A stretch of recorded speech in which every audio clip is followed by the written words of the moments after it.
Israel has its place in the Union for the Mediterranean, and I sincerely hope that we will have Israel in these meetings again in the future. I am fully aware, all of us are fully aware of the trauma and rage that are again haunting the region. I could feel it everywhere during my recent visit in Israel, in Palestine, in Jordan.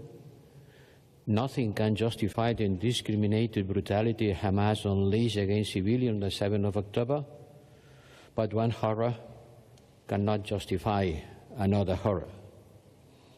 International humanitarian law applies to everyone at all times and without exception. And as Obama president has said, in a very inspiring essay about what's happening in the Middle East, the way Israel exercises its right to defense matters. Certainly it matters. The suffering of the civilian population of Gaza, depriving them of basic needs, the highly disproportionate death toll, including more than 5,000 Palestinian children, and turning half of Gaza into rubble. Well, Gaza is more or less like Barcelona, 2.5 million. Just imagine half of the city being turned into rubble in order to visualize what we are talking about. All that for most of the public opinion around the world considers unacceptable. The prosecutor of the International Criminal Court has stated that compliance with international humanitarian law is not only a moral imperative, but a legal obligation. And in September, he started working with international law abuses in the West Bank. Now we have a recent agreement on a 4-day truce and the release of civilian hostages. This is an important first step. We appreciate the role of Qatar, Egypt and others in achieving it, but much more is needed to alleviate the dire situation in Gaza and to find a way out of the current crisis. The pause should be extended to make it sustainable and long-lasting while working for a political solution. A political solution that should allow us to break the cycle of violence once and for all. The longer we allow the extremists to set the agenda, the more extremism will spread, not only in the region, but also affecting us in Europe as well. The violence is spread by extremist settlers in the West Bank, many times under protection from the Israeli police and military, does not make Israel safer.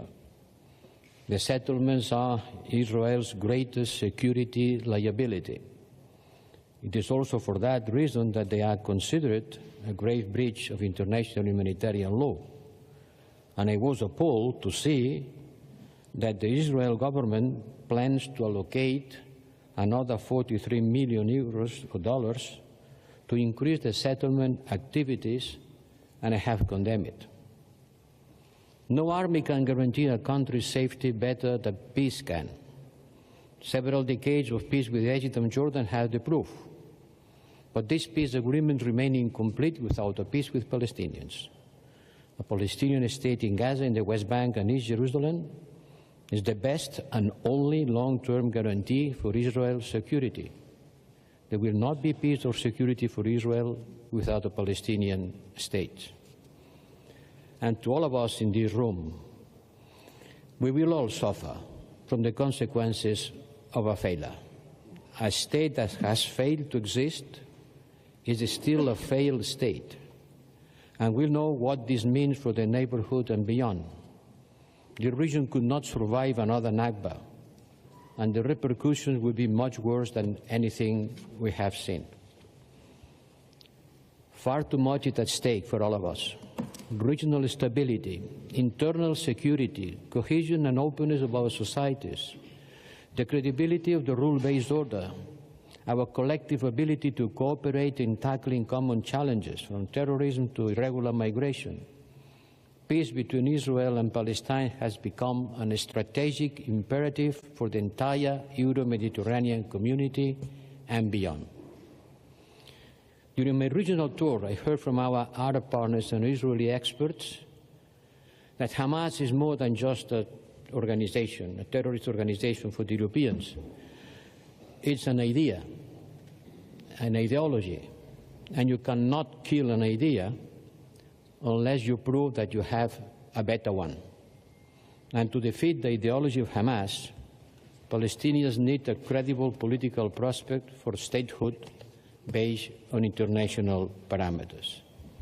I am delighted to welcome His Royal Highness Prince Faisal of Saudi Arabia and other members of the Arabic Islamic Contact Group as guests of honor of this event, along with our Peace Day partners from Egypt, Jordan, and the Arab League, who are members of the Union for the Mediterranean. I understand that our Arab partners do not want to talk about the day after. They don't want to talk about the day after in Gaza without having a clear and credible political prospect. That's why we should agree today to work together to build such a political horizon. But we don't need to distinguish between today and the next day. The two are closely related because you cannot only silence guns without offering perspective to the belligerents. Tomorrow the suspension of operations will end. Perhaps it will last a few more days. But we have to start thinking, how do we continue the political process from today? And for that, we have to put in place some intellectual framework, some cornerstones of the building that we want to build. And I think there are some things in which we can agree. The first one is not to the return of Hamas to Gaza as a political and military force. This organization has harmed everyone, including the Palestinian people. Second, not to the dismemberment of the territory of Gaza, not to the recolonization of Gaza by Israel, thinking that if you increase your security by increasing your territory is an illusion that the last 50 years have proved. It gives the illusion of security, but not security. And the third is not to the illegal colonization of the West Bank, which is a major source of tension and one of the obstacles to resolving the Palestinian-Israeli conflict. If we agree on that, maybe we can agree also on the solution comes from the return of the Palestinian Authority to Gaza. A Palestinian Authority revitalized, because a territory without a state is a territory which will be delivered to chaos, to violence, to terrorism and migration, for which Europe will be the first to pay the price. Our distance from the battlefield is a pure illusion. Yes, there are 7,000 kilometers, but the consequences will reach to us. And that is one reason for which we, the Europeans, we have to be part of looking for a solution with a strong engagement. Yes to the political settlement of the Israeli-Palestinian conflict on the basis of two-state solution. We have been saying that for 30 years. Now it's time to implement it. It will require a lot of work, and in particular it will require a coalition for peace, including the European Union, of course, but also the US, the key states of the Arab League, which have the confidence both of the Palestinian and Israel to implement the parameters of a negotiated settlement.